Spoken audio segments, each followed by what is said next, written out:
Ladies and gentlemen, welcome once again to the Packernet Podcast. I am your host and resident panelist, as always, Ryan Schlip. Check us out online, packernet.com. Find me on Twitter, pack_data. All right. Well, today we've got just a touch of news and notes, not a ton of real interesting things. I absolutely have to get us through the Shrine Bowl notes because the Senior Bowl is happening right now, the Senior Bowl practices, and that's even bigger, better, all that stuff. So we're going to do a summary of that, kind of go through some of the different prospects and whatnot and what happened and all that kind of stuff. Some rumors. This is another thing that I love about the offseason. One of the cool things about the offseason is that during the season, everybody's siloed up. You know, everybody's like in their own little camps. The Packers are over here in Green Bay. The Bears are down there in Chicago, all this stuff. But in the offseason, when you go to the Shrine Bowl, all the teams are there. All the front offices, the coaching staffs, the scouting staffs, the reporters, all these people are together. And so guess what happens? Rumors. It's not just like Ian Rappaport making phone calls and trying to gather some stuff. Everybody's talking. And that's the thing everybody talks about that's so funny, is how loose-lipped everybody is. Everybody's just flapping their gums about everything. So that is a really fun and exciting part of this. Again, the Shrine Bowl is like nothing. The Shrine Bowl, like 4 people go to the Shrine Bowl. I don't know why. It just nobody really cares. It's still interesting. There's not as many premier prospects, but the fact of the matter is we still got some good data from that, and that's just a warm-up. That's an intro. Senior Bowl is when things really kick off, and then on and on we go from there. Obviously, the Combine is the biggest as far as like everybody getting together and the rumors and all that kind of stuff. That's where things really, really kick off. So just starting to get into that. I just spent some time today, again, kind of doing all the work behind the scenes stuff. And then I was like, all right, we have to get started here. So just trying to organize my notes, find some different rumors and whatnot. I did post another thing about the Shrine Bowl on Patreon. So if you are a subscriber, I honestly don't even know if I did free or paid. It's probably paid. Should have done free. Maybe I'll change it. I don't know. But that's over there on Patreon. If you want to support the podcast, you can sign up for free, and occasionally there will be some stuff over there. Patreon.com/pack_daddy. Otherwise, feel free to jump on for any amount of money you want, from $1 up to $1 billion, which would be great. You're probably, for the most part, going to get all the exact same stuff. It's really just, if you can support, anything you can offer would be greatly appreciated.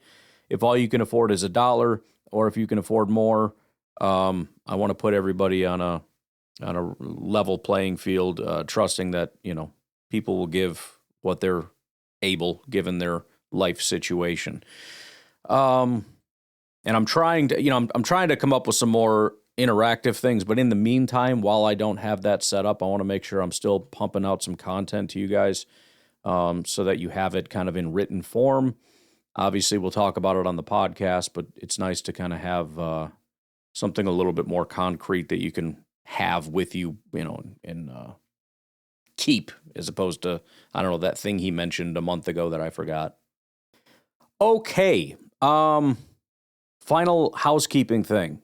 The pleas that I put out there for everybody to hang on, don't walk away, don't run away, hang in there, we're fading a little bit.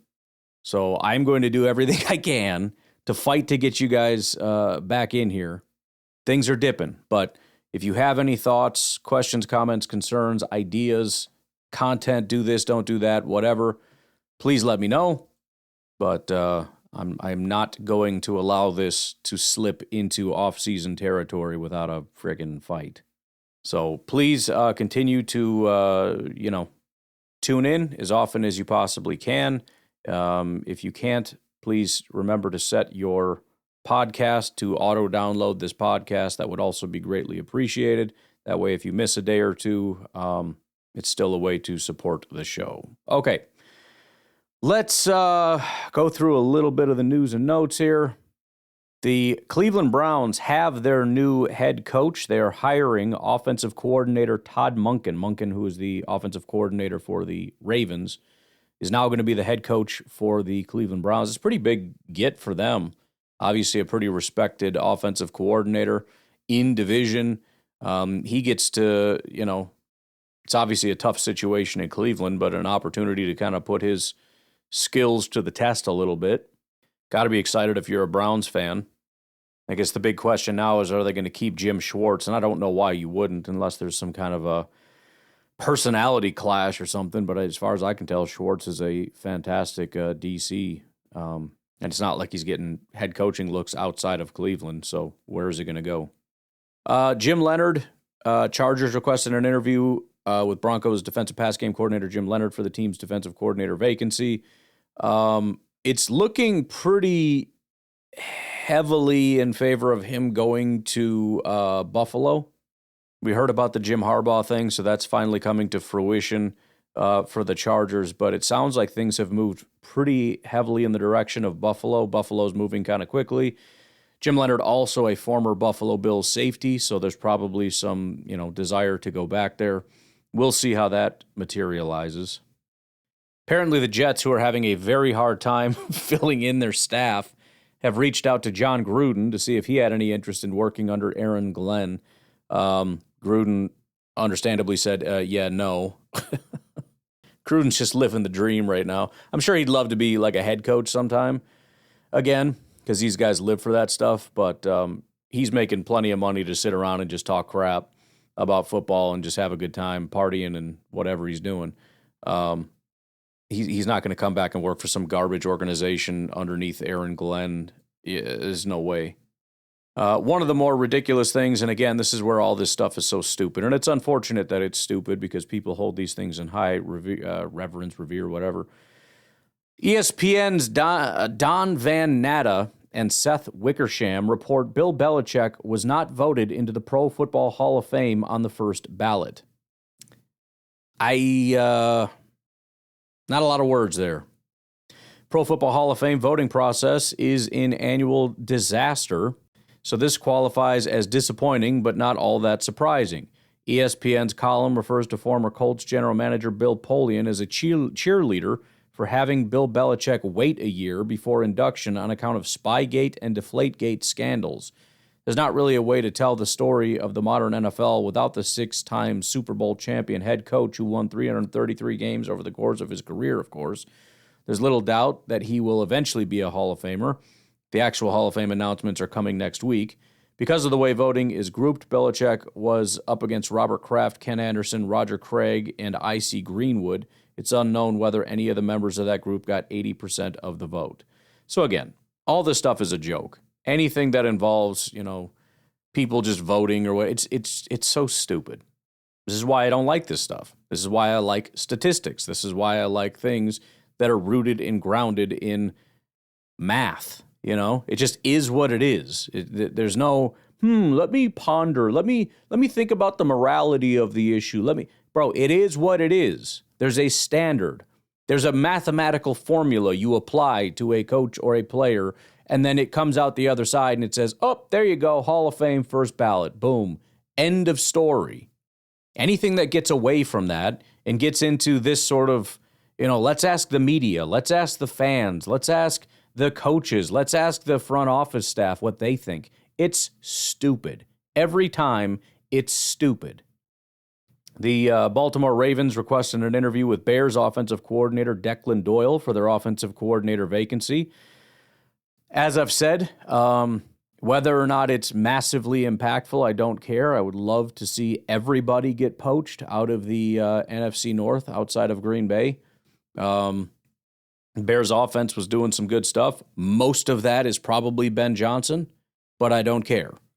Ben Johnson wants Declan Doyle there, and the Ravens are trying to make him go away. And then finally, it was reported by Adam Schefter, Packers quarterback coach Sean Mannion is interviewing today a second time for the Eagles offensive coordinator job. So that is obviously getting pretty far into this situation. So we'll see how that materializes. Now, what I'm just seeing now, apparently Jim Schwartz is pissed, and he's there's no way he's staying in Cleveland. The relationship between the Browns and D.C. Jim Schwartz will need significant repairing after he was passed over for the head coaching job. Sources tell me Schwartz is currently under contract but was anticipating getting the head coaching job. He didn't, and now there's work to do. And then he says, the sense within the Browns building is there's no chance Jim Schwartz comes back, regardless of his contract. They believe he is not staying there after how things transpired this morning. Well, all right then. All right, why don't we just go ahead and take our first break. We'll come back and rip through some of the Shrine Bowl stuff, NFL draft-related content. We'll be right back. All right, so real quick, there is actually some relatively big news here. And again, there seems to be a pattern here. I'm always hesitant to automatically assume that there's patterns, but we heard that Matt LaFleur liked this characteristic of our defensive coordinator, and now it's just happened again. I've mentioned how Covington, assuming he doesn't get hired away, is a former defensive coordinator. Derek Ansley is a former defensive coordinator. We have a head coach / defensive coordinator that is now our defensive coordinator. Well, the Packers have done it again. I've got an article here by Logan Ulrich. Packers hiring former Bills defensive coordinator Bobby Babich to staff. According to Tom Pelissero, the Packers are hiring former Bills defensive coordinator Bobby Babich to their coaching staff under new defensive coordinator Jonathan Gannon. Babich will work as the defensive pass game coordinator / secondary coach. Well, that's interesting. What the heck is Ansley then? Maybe he's not staying. I have to look at his title real quick. Hold on. Yeah, he's the pass game coordinator for the Packers. So, yeah, maybe we're back to having just 3, but we'll see what happens with Ansley. Maybe he stays on as specifically the cornerback coach or something. I don't know. Anywho, Babich, 42, got his start in the NFL as administrative assistant. Tell you what, why don't we go through this ourselves real quick? I didn't plan on doing this, but this is relatively big news, and I can't just, not dig into this a little bit. Every time I try to do draft stuff, I just can't get there. All right, real quick, let's run through Bobby Babich's situation here. He is 42 years old, from Tulsa, Oklahoma. Former defensive back, go figure. All these guys are. Started as a grad assistant 2006 Kent State before getting a secondary coach job at Eastern Illinois 2007 to 2010. And then immediately jumps to the Carolina Panthers in 2011. That's quite a jump from Eastern Illinois to the Carolina Panthers. He was an administrative assistant for the coaching staff, which I think means secretary. The next year, he's a defensive assistant for the Carolina Panthers. Again, pretty big jump from secretary to defensive assistant. The next year, the Cleveland Browns poach him, assistant defensive backs coach, does that for 2 years. Then he is the assistant secondary / safeties coach. Takes a step back to college to kind of get that promotion. FIU 2016, secondary coach / defensive pass game coordinator. Then the Buffalo Bills poach him, which is where he's been the entire time. He starts in 2017 as assistant defensive backs coach. 2018 through 2021, he's the safeties coach. 2022 and 2023, he's the linebackers coach, which is great to get that extra experience. And then 2024 and 2025, he was the defensive coordinator. So how freaking awesome that we get another defensive coordinator now to just be the pass game coordinator. So we have Gannon, who is, very, very good defensive coordinator guy as our defensive coordinator. Then we get a solid defensive coordinator as our pass game coordinator, and I think a more successful guy than what Ansley was. No disrespect to Ansley, and I'm hoping he stays in some capacity, but we'll have to see. And then Covington, assuming he doesn't get hired away, will be our defensive line coach. He was also a decent defensive coordinator before he came here. So freaking all-star staff so far. To be able to get freaking Babich is ridiculous. This is all brand new, so we may, it's hard to give you a full-fledged report when this is all brand new, but I'm just, as things are coming in, I'm kind of just shooting them out to you as people make observations here. Peter Bukowski says, The Cardinals played the 4th most dime defense last season. The Bills played the 6th most. There are going to be more DBs on the field in Green Bay this season. So a picture is starting to come together here a little bit. And that is lots of secondary play with little help up front, but those guys are going to have extra time, as I said. So you need good pass rushers. You need a good defensive line because we're primarily, I shouldn't even say that we're focused on the secondary. That's not necessarily true. It's just that the extra help is in the secondary. The extra bodies are in the secondary. The other thing that's kind of interesting that, again, kind of goes into this picture, I was just listening to somebody else talk. Should I play it? I don't know if I should play it. Let's freaking play it. Never get to do the draft stuff, ever. So this is Wisconsin Sports Radio. They posted a little snippet that they did with Ross Tucker NFL. It's 2.5 minutes long. It's a decent clip either way. But again, it kind of just goes with this whole thing, especially talking about a pass game coordinator. Here it is. Can you let our listeners, our fans, the Packer fans out there know what they're going to get in this guy? Well, he's one of those guys, John, that I would tell you, I don't want to exaggerate here, but probably 3 minutes into meeting him, I wrote down on my notes, future head coach. He's that kind of guy. Like, he is very impressive when you talk with him, when you meet with him, you know, the way he carries himself, how he presents things, very impressive. And the Eagles knew it. The Eagles knew he wasn't going to be there that long. I mean, he's got head coach written all over him. He did a very good job, I thought, with the Eagles defensively, probably with the exception of the Super Bowl. You know, that second year where they lost to Patrick Mahomes and the Chiefs. Other than that game, he's done an excellent job. And I actually thought he did a pretty good job in Arizona. You know, that first year they had no talent, and they somehow won whatever it was, 4 or 5. I mean, they had nobody, and they won like 4 or 5 games. That's the year Kyler was hurt. Then last year, they went 9-8 maybe. And I thought that was impressive as well.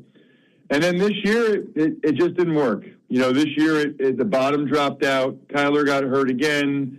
They seemingly lost every close game.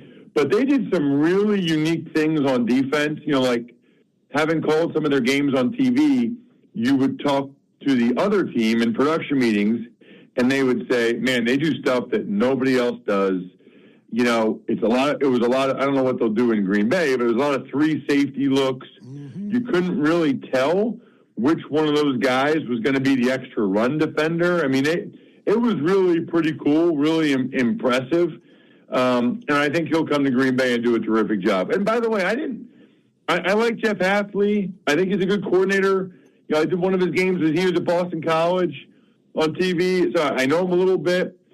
But it's also not like the Packers defense was lighting the world on fire, you know, towards the end of the year. And maybe Micah being hurt was a lot of that. But I think there's a chance under Gannon that the defense is better. So, again, kind of a lot there. I do think the last part is also relevant. It is fair to say it's hard to feel like we didn't underachieve a little bit. And you can say that's unfair, whatever. But when we had Micah Parsons, we were a good defense when we should have been an elite defense. When we lost Micah Parsons, we should have been a good defense. We were a bad defense. It is what it is. So the idea that, and I'm not trying to just crap all over Hafley, it's just the reality. I think, last year, 2024 was more impressive than 2025. 2024, we had less talent and we had no Micah Parsons, and we were a, top 10 defense. It was solid. It was very impressive. And then the next year, I don't know what we ended at. Maybe we're still top 10, I don't know. But certainly by the time we lost Micah Parsons, what we were able to do without him was nothing. We could do nothing without him. So, the idea that Hafley is the ultimate mega super genius and nobody can replace him, but let's hope Gannon can be half of what Hafley is. I don't know. let's maybe aim a little bit higher. Let's recalibrate on that one a little bit. But the other part about that I thought was interesting, that kind of ties into the rest of this, is the whole 3 safety thing. There's 3 guys, 3 safeties. You don't really know who's coming to. Interestingly enough, the Packers have 3 safeties. They have a guy by the name of Jonathan Bullard who's been playing slot and fairly well. He's a very talented guy that took a big jump from year 1 to year 2. Now, whenever you change things up, sometimes they take a big jump back, and it's sad, and it's all those things, kind of like Darnell Savage. What was it, like year 1, he was okay. Year 2 under Pettin, he took a big jump, and then Joe Barry shows up, and he's just terrible, So I don't know what's going to happen. But it is interesting to think, if you got somewhat of a 3 safety look, occasionally, I'm not saying this is your base defense or anything, but you don't really know who's doing what. We do have some versatile guys. You might have preferences as far as who does what, but I think you got guys like Bullard and like Williams that can cover deep, that can play and run support, that can do all these different things, including blitzing and whatnot. I think Xavier McKinney you'd prefer to have back, but you can throw him up in the box or you can have him blitz on occasion. And even if it's just a question of which of the other 2 does something, whatever. There's a lot of thought that they needed to be more creative in Arizona, and they won't need to do that here where they can be more vanilla and succeed, and that's fine. But it's not terrible that they have that experience, and they learned a lot of things, and they learned a lot of new tricks. Again, you probably don't need to be wildly creative, but it's not a terrible thing to have that in your back pocket. It's also interesting to, in the offseason, speculate about what might be. And by the way, I just want to reiterate what I've said 1,000 times already. The idea that we'd be playing with more DBs, right? More dime as opposed to just nickel, which is just a lot of DBs, right? It's not a bad thing. It's not. I can feel some people out there saying, "Oh, great, more soft, weak, type of players out there." The point is, our weakness is our coverage. And also our linebackers' ability to coverage. How often did those guys get picked on? Because that's what we're talking about. If you're talking about going from nickel to dime, you're talking about removing a linebacker and making him a DB. That's not always going to work, by the way. But how many times did we see, for example, Quay Walker get picked apart by a tight end for an entire game, for 4 freaking quarters? It wasn't every game, but there were games where that dude just got picked on over and over and over and over, and he had no ability to stop it. It wouldn't be the worst thing in the world to have something in your back pocket to counteract that with an additional defensive back and to be more prominent in that. What that also means is that what we need on the DB side is more quantity over quality. This is overstating it, but just so we're clear on the direction here, more quantity over quality, and on the D line, more quality over quantity. Meaning we may need more bodies in the DB room, while at the same time we're going to need more, which goes in with what I've been saying. Okay, you've got Van Ness, you've got maybe Rashawn, you've got Micah Parsons, you've got Devontae Wyatt. What else? Behind Wyatt, next to Wyatt, not a lot. It just kind of reaffirms my belief that this defense, in order to take it to the next level, the biggest jump you can make is to add to the defensive line, specifically the defensive tackle group, specifically in the ability to stop the run, especially if you're removing a linebacker for a DB. Again, not all the time, but let's say more often, right? You're going to be lighter than what the Packers were last year, then you have to be more stout up front. That's not negotiable. There's a kind of a funny interaction here. Andy Herman says, can they invent a system that doesn't include corners? Bukowski says, you joke, but Gannon sort of tried that. He played 4 and even 5 safeties at once. It's a lot. We don't have that many safeties, but we got at least 3 if we want to continue calling Bullard a safety. And Zane, don't forget about Zane. He can do stuff. You know what I mean? Bukowski also says, according to, let's see, what is this? Cody Alexander of matchquarters.com. It's another, stats website. According to their charting, the 2 most diverse coverage schemes last year were Arizona and Buffalo. The Packers were 3rd from last.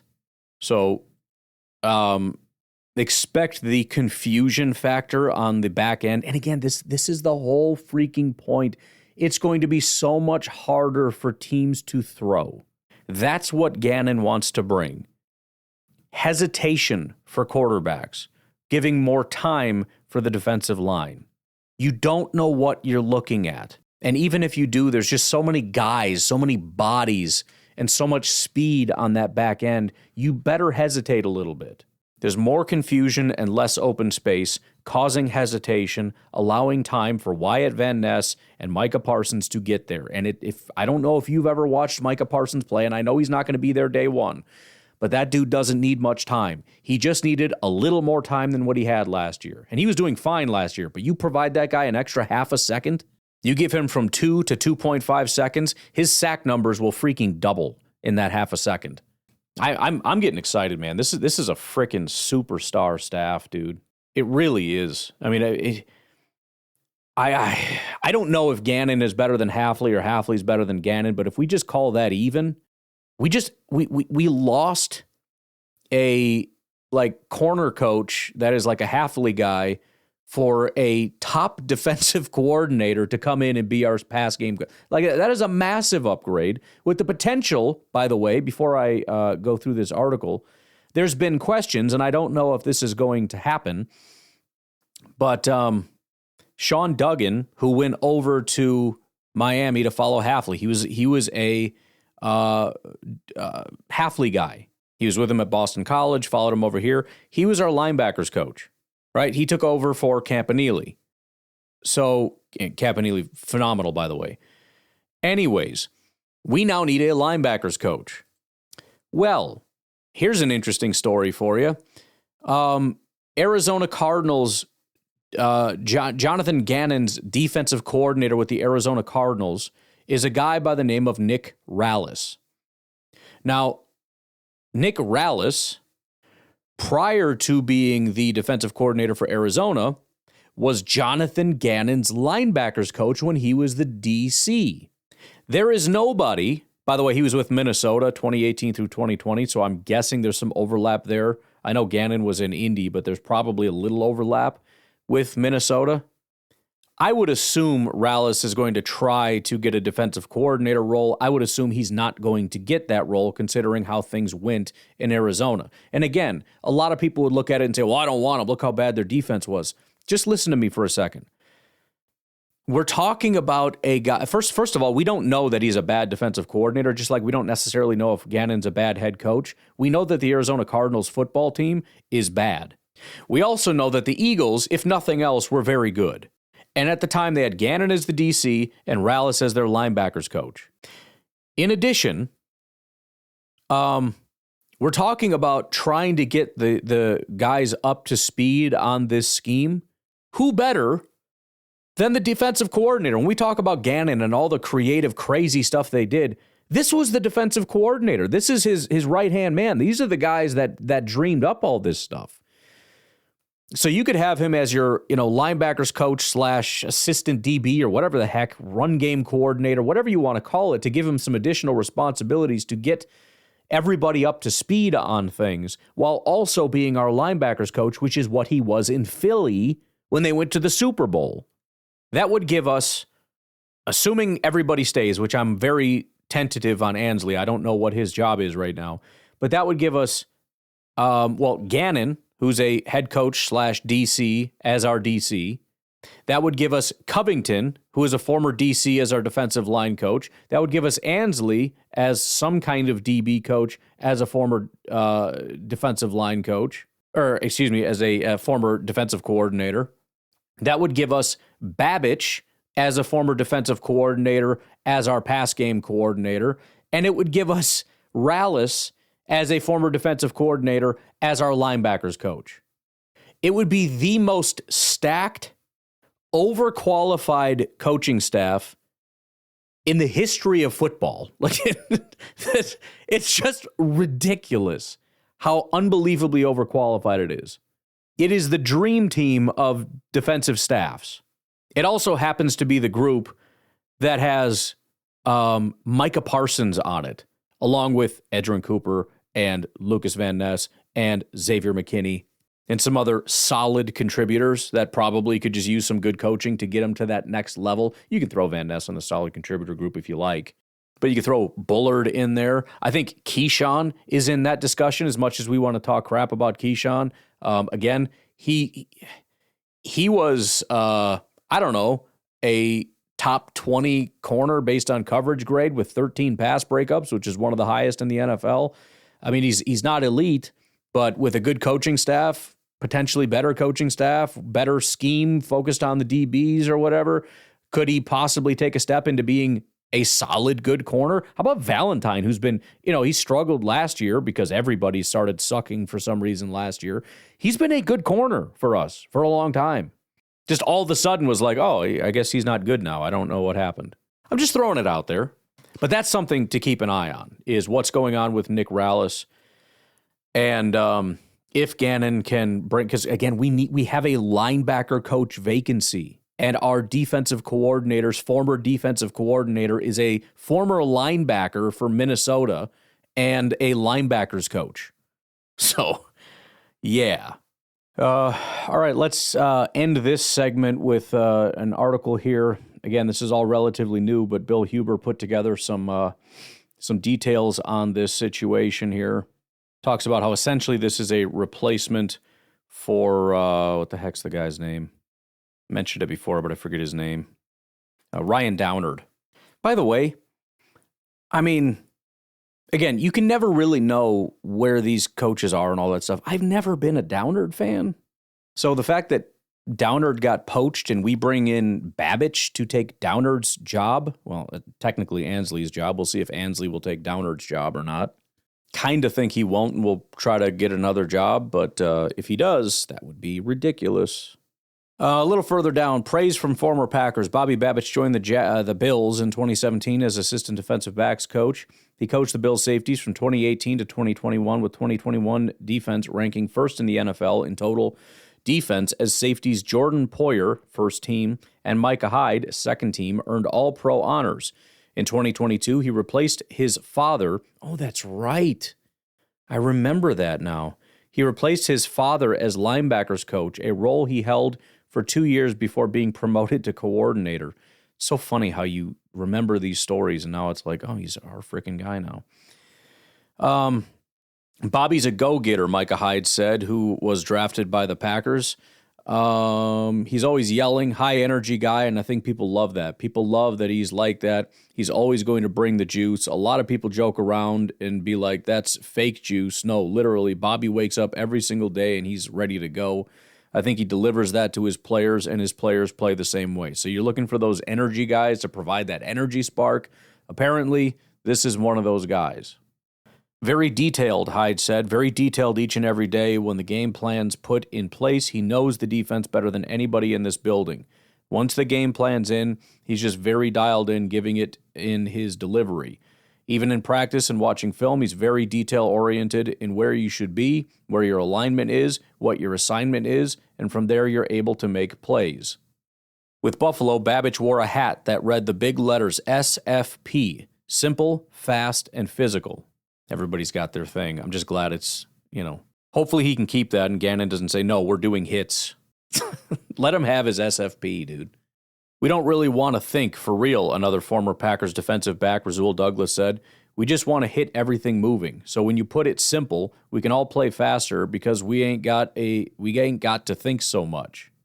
Coaching philosophy. Babich's coaching philosophy is a bit Lombardi-esque. It says, quote, until we're perfect, we'll never be where we want to be at all. That's the way we view it, he said during training camp 2024.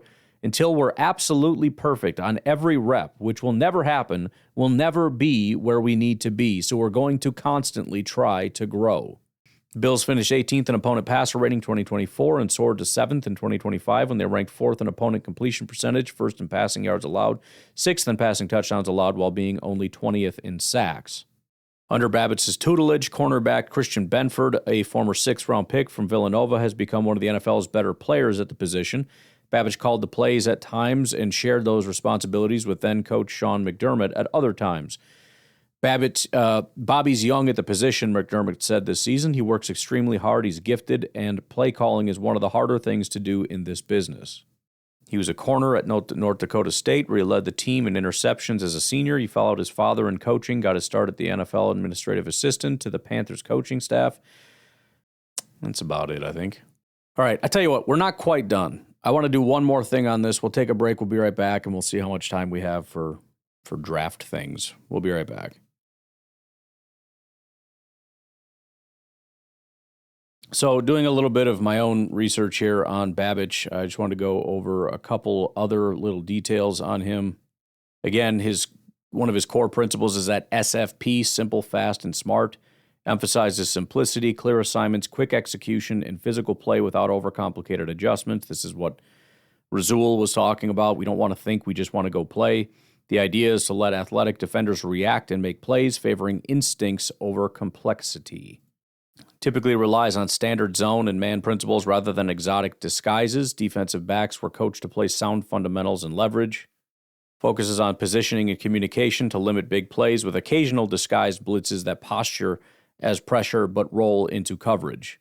Encourage DBs and linebackers to create turnovers, reflecting his background coaching safeties and linebackers. So the question is, what is the overlap? Where do they kind of fit? Where does Babich and Gannon's schemes and philosophies match? Number one is exactly that, secondary fundamentals and communication. Babich emphasis on simplicity and execution can sharpen Gannon's more complex coverages. So it's different, it's the opposite, but the point is you need a guy that can simplify the complexity. They're both turnover guys, which is kind of standard. I think everybody's a turnover guy. Not everybody really is a turnover guy, but they all say they're a turnover guy. I think Hafley was a real turnover guy. The only way you can tell is in practice. What they really want to get out of guys are the things that they emphasize in practice. The differences between them, again, the difference between complexity or simplicity. Obviously, complexity is going to win out because Gannon is the defensive coordinator, but we need Babich's style of teaching simplicity and the complexity. First of all, this is probably just a matter of he's extremely talented and gifted, and we would love to have him here.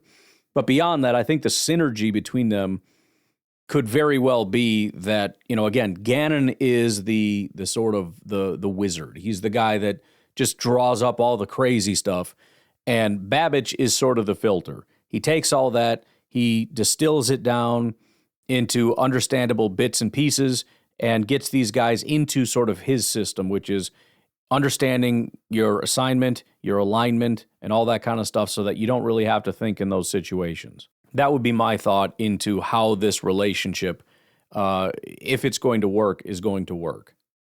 All right, let's finally get to what we were supposed to do today. A little bit of NFL draft stuff. Boy, oh boy, what do we do first? Let's not do rumors because we can do that anytime. I want to get to what happened at the Shrine Bowl, all right? So the biggest stories, and this is the part that was over on Patreon. I've got several. I had to pick which of the articles I wanted to put over there, and this is the one. It's kind of just the, again, biggest stories, biggest takeaways. One of the most talked about players this week was Duke's Brian Parker II. Now, this is relevant. Go ahead. From Kaylee. Play a board game. Okay. Brian Parker, the offensive lineman, is currently the consensus number 88 overall. That means he is right in line for the Packers, one of their top picks. Continuing, it started before he even took a snap. After playing right tackle in college, Parker announced he would exclusively play center at the Shrine Bowl. Good to know. A position he hadn't played since high school. It was a bold, calculated move. During the week, reports indicated he dominated one-on-ones and was consistently stonewalling some imposing nose tackles. Good Lord. From Kaylee. Blah, blah, blah. Okay, so this is what's going to happen today, I can see. We got to finish this. I unplugged this stupid thing. One more and it's getting unplugged. You understand me, woman? This performance was so impactful because Parker took a potential negative. Concerns about his less than ideal 32.25-inch arm length for tackle, and turned it into a massive positive. His willingness to switch positions and then excel demonstrated an immense football IQ, adaptability, and self-awareness. All traits coveted by From the... Zuzu. Okay. Riley and Brindley are stink. Okay. I'll finish this and I'll unplug it. The buzz he generated was undeniable.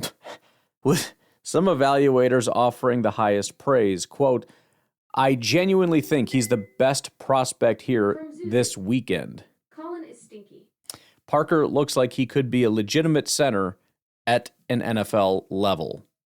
All right, here we go, unplugging. Now that everybody's updated on the stink situation. All right, so that's definitely somebody to put on our list to keep an eye on. For the Green Bay Packers looking for interior help, at least I am certainly looking for center help. Brian Parker switching to that position and excelling. Definitely worth keeping an eye on. Okay, next, the return specialist became unguardable receiver.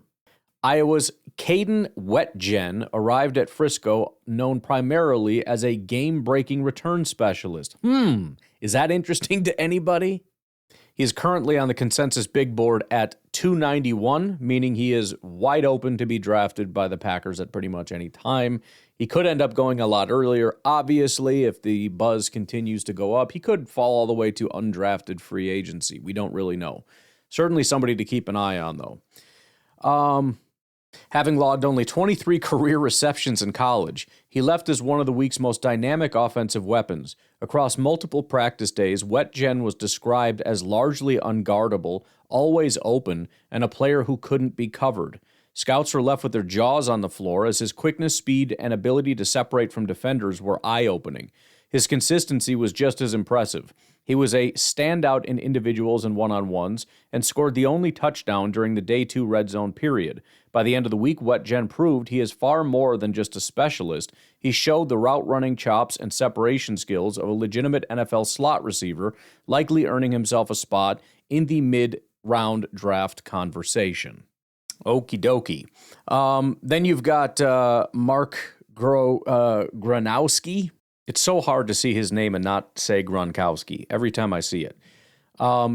Iowa's quarterback, Mark Gronowski, a transfer from South Dakota State and an all-time winningest quarterback in NCAA history, came to the Shrine Bowl with a clear mission: to change the minds of scouts who believed he was a running quarterback first and struggled with his throwing mechanics. He systematically dismantled that narrative all week long. Now, why is this relevant to us? The article isn't necessarily meant to be just relevant to Packer fans. This is just the biggest stories. They're all very relevant to us. Number one, the Packers likely are going to be looking for a Malik Willis replacement.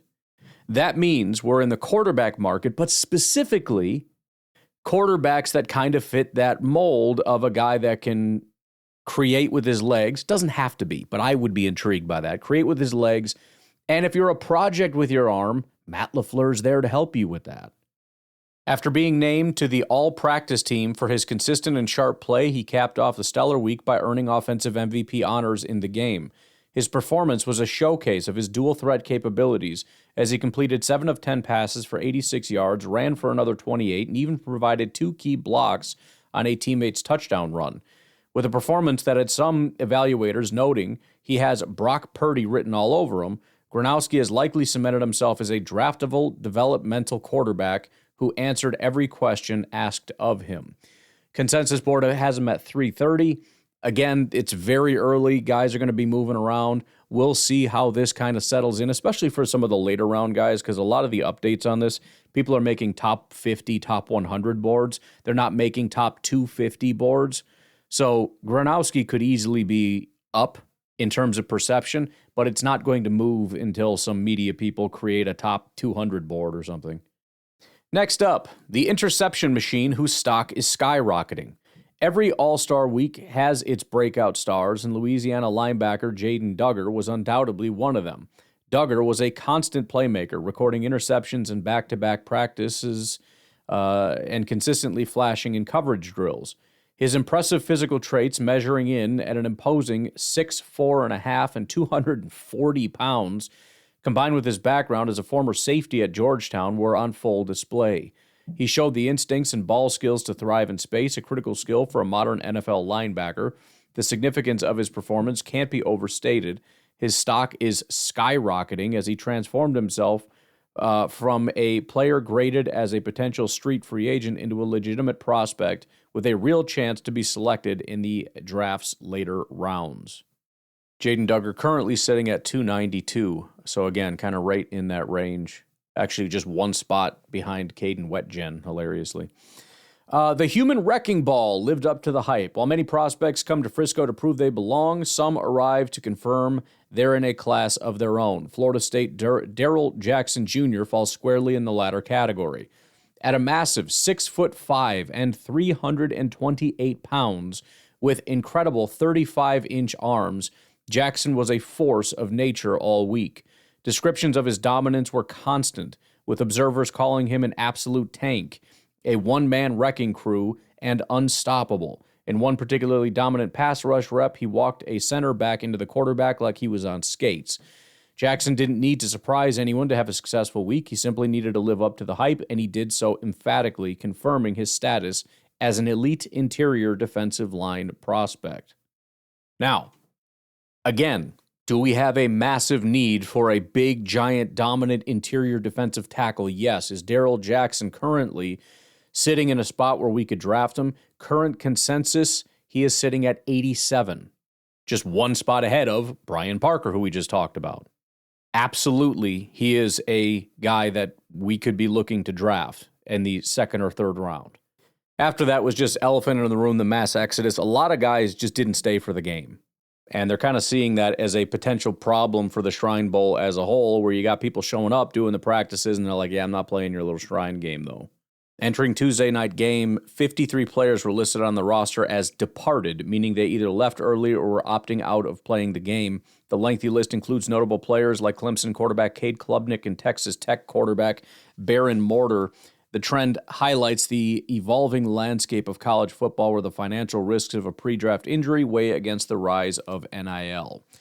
So, and the quote here was, something needs to change for next year. So these are the constant evolving problems and whatnot. We'll see what happens. I think it's so funny how these games work, because it's like there's so much buzz and so much talk and so many clips and so many things happening on practices, and then the game is just kind of like, you would think nobody cares about anything but the game. No, the game is just kind of like an interesting little tidbit. Like right now, the practices are taking place. I haven't started looking at the notes and whatnot. I'll start doing that now that the Shrine Bowl is done. But the practices are starting, and this is where you're going to get most of the information, most of the good clips, most of the news and rumors and all that kind of stuff. And then there will be a game, and you're not going to hear a ton about it. It's kind of just like another day, another practice, another couple notes here and there. It's kind of funny. All right, let's go ahead and, what do we do? I was thinking about, when I thought we were going to have more time, kind of going position by position to look at some notes, like quarterback, who could be a Malik Willis type of guy. We don't have the time for that, so let me just run through some of the rumors that I have up to this point. I'm going to start collecting these and saving them, and we'll see, kind of how that all works out. But so far, here is what I have. First of all, on Mendoza. Mendoza, if you don't know, is the top quarterback prospect. He is essentially a lock at number one. What usually happens, for those of you that are new here, eventually, by the time the draft comes, usually we know about the first 5 picks. After that, we have a pretty good idea of the top 10. A lot of people nail like 8 out of 10, 9 out of 10, whatever. Some will get 10 out of 10. And it starts to go down from there. We have number one locked up, pending some kind of a shocking development. We will eventually figure out 2, 3, 4, 5. It could be more, and in fact, it is complicated, as I think we've talked about a little bit on the podcast. Or maybe this was part of the notes. It does, whatever. One of the little things that got written up here is there's sort of a conundrum, I guess you can say, between player value and positional value. A lot of the top 5 prospects are not top positional value. They're not quarterback, edge rusher, tackle. They're not those guys. It's running back, safety. Who's the other guy? Oh, there's a linebacker. So it's kind of interesting to, one of the rumors about Arizona we'll get to, but kind of sorting out how that's all going to fall into place. But the interesting thing about Mendoza, apparently, which is very weird, is that I guess the comp that's been floating around pretty steadily is that he looks like Joe Flacco, which, there's nothing wrong with Flacco. But I mean, if I was the Raiders, I don't know that I'd, every year somebody's is the next Pat Mahomes. Every single, he looks like Pat Mahomes. He's just like Pat Mahomes. He's just like Pat Mahomes. It's our turn. We get the pick. We get the quarterback. Heck yeah, man. We get the guy. Who's it going to be? Mendoza. Yeah, tell me about him. Oh, he's like Flacco. Huh? What the hell did you just say to me? There is an assumption that Mendoza is not really going to be doing very much, which would make sense. He's pretty much a lock first pick. There's no reason for him to run 40-yard dashes and do all this crazy stuff and possibly have some kind of an injury. Nobody needs that. It's useless. Francis, this is another thing, is you have to learn how to say guys' names. And I need to do that early, because what happens is I lock into the wrong way to say it, and then I never say it right again. So let me say it wrong here first, and then I'll try to figure it out. Francis Mauigoa, initially viewed as a potential guard, the Miami tackle is now seen as a top 20 pick and likely starting right tackle. One NFC GM labeled him as the best run-blocking tackle in the draft, while he and Utah's Spencer Fano are the consensus top tackles. Sources believe the Arizona Cardinals are unlikely to select either at pick 3, preferring to trade down. So that was kind of the Arizona Cardinal thing. They are seemingly locked in, I think, to Jordan Tyson is what it was. I can't remember. But they have somebody that, or was it Ty Simpson? I have Ty in my head, and I can't remember if it's Ty Simpson or Jordan Tyson. It wouldn't be Ty Simpson. That wouldn't make sense. Either way, there's somebody they like. They just don't want to pick him at 3, so they're very much looking to trade down. Speaking of Ty Simpson, with Dante Moore staying at Oregon, Alabama's Ty Simpson has skyrocketed to consensus QB2. He has quietly become the Cardinals' favorite if we trade down. Oh, there you go. As the coaching staff likes his processing speed. I could have swore it was somebody else, but it doesn't matter. The other funny thing about this, apparently Dante Moore, the rumor is that he went back to school because he wanted to avoid the Jets. He didn't want to be a Jet. Hilarious. Some interesting development on Darian Mensah. So apparently he's going through some legal battles with Duke over his transfer NIL deal. I don't know the details, not super interested at this point. The interesting thing is scouts are speculating if litigation drags on, Mensah, who is a projected first-round talent, could enter the supplemental draft in July. The supplemental draft is kind of useless. It's never really been anything. There's never really interesting. I remember several years ago there was a safety. I forget his name, but all the Packers wanted him real bad, and somebody ended up getting him. It wasn't us, and everybody was really disappointed. But I think he was like a 4th-round guy, something like that. I couldn't tell you the last time a first-round, if ever, has been part of the supplemental draft, which leads me to believe it probably won't happen, but definitely would be a very, very interesting development if that were to happen. Some guys whose stock is down / medical concerns. Kendrick Falk, Auburn defensive end, once a top 10 lock, is now viewed as a mid to late first-round pick because Auburn's defensive scheme forced him into 2-gap usage rather than pass rushing. So that's still probably too early for us. We'll see how far he falls, though.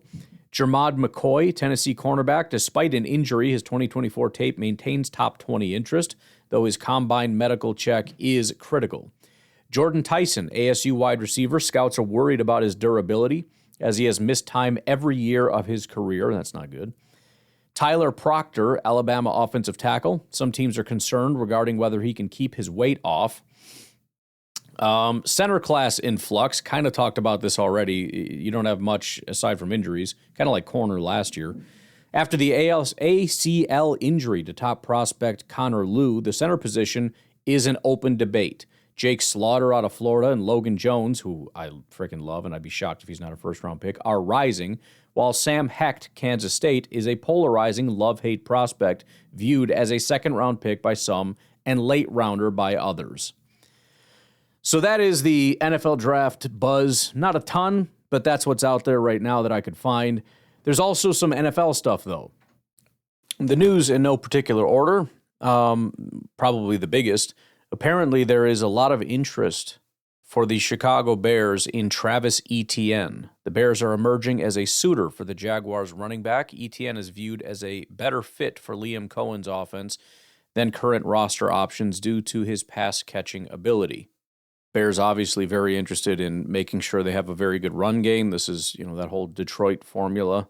The passing will follow if we can be physical up front and run the ball well. So they're seeing if they can get ETN involved in that.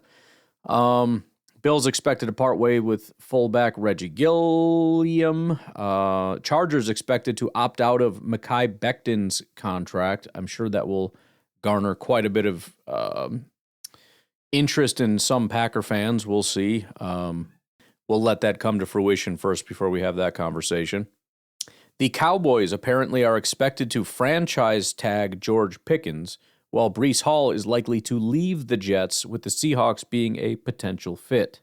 I think the biggest concern we should have is that if Breece Hall does leave, you got to watch for Chicago trying to go after him. I mean, I know the rumor apparently right now is ETN, and I don't know the financial situation or whatever, but Breece Hall is legit, and the Bears' offensive line is legit.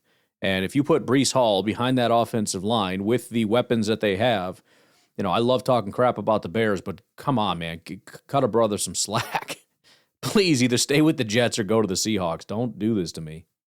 Some other potential moves. The Texans apparently are looking to pursue Panthers center Cade Mays. That'll be a name to keep an eye on for the Green Bay Packers, obviously, but as of right now, the Texans are looking to push real hard for him. The Raiders may aggressively target Alec Pierce in free agency to give rookie Fernando Mendoza a deep threat. And the Broncos are eyeing Georgia linebacker C.J. Allen in the first round. On some NFL/coaching stuff here, Clint Kubiak is expected to stay in Seattle. There's some talk about could he pull a Ben Johnson and just kind of stay where he's at for another year. I think the difference is Ben Johnson could have gotten a job just by snapping his fingers. Clint Kubiak has been floating out there as most of the head coaching jobs have been filled, and he hasn't been selected. But we can pretend it's just like Ben Johnson, I guess. Dolphins' new offensive coordinator, Bobby Slowick, is expected to have a significant say in the future of quarterback Tua Tagovailoa. Contrary to rumors that the Rams need a tackle, the team plans to extend Warren McClendon for approximately $20 million annually. And then finally, 49ers and Eagles looking to be aggressive in the draft. San Francisco is exploring trade-ups for a wide receiver. Philadelphia is expected to draft a quarterback for a long-term cap planning, even if Jalen Hurts remains the starter, which the whole Eagles thing is so weird to me. They're such a good team with so much talent and everything going right, but if you just read the headlines and looked at all the different things, you would think they're a 4-win team. Nobody wants to work there. Could they move on from Jalen? A.J. Brown wants to be traded. Like, what is happening? What a crazy situation that is. All right, let's leave it at that. Again, I'm going to continue to gather some news and notes and whatnot, and we will see, specifically starting with the Senior Bowl. That's going to be a big one. Everybody's going to be there, so we'll check on the rumors and the rumor mill and whatnot. But you guys have a good rest of your day, and I will talk to you tonight, tomorrow, whatever. Have a good one. Bye-bye. Yo. Green Bay got that Buffalo brain on defense. You already know what it is. Bobby, baby, bringing that Bill's brain to the bay. Bobby, baby, about to blow your reeds away. Bobby, baby, better buckle up and brace. Bobby, baby, can't read it, can't escape. B stands for Babich, baby. Buffalo, red for this. McDermott's tree producing beast, you know we built for this. Bringing that disguise package, boom, you think it's cover 3. But Bobby brought that bed and switch, now Goff is on his team. Big brain, Bobby building blankets, blurring every coverage. Look, a footle in the blockers, got your quarterback completely shook. Bred to be a ball of bills, bloodline built for being born. Caleb, JJ, Jared Baffle, watch the scheme unfold. Bobby, baby, bring that Bill's brain to the bay.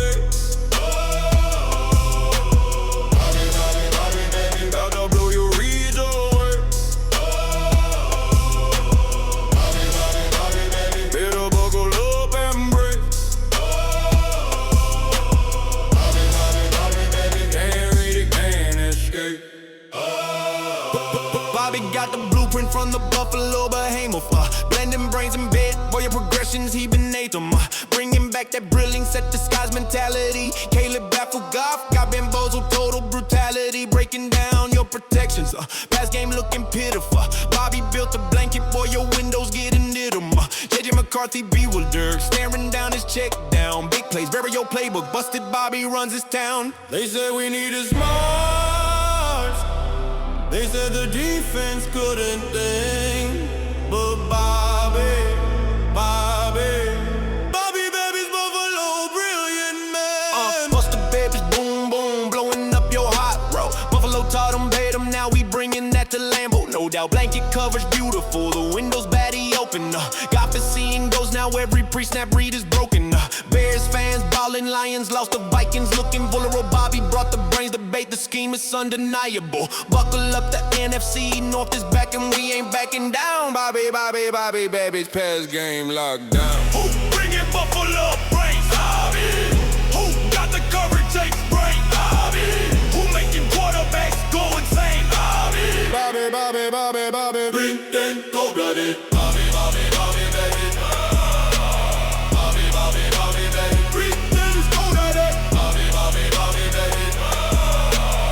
Bobby, baby. Bobby. Bring them cold-blooded.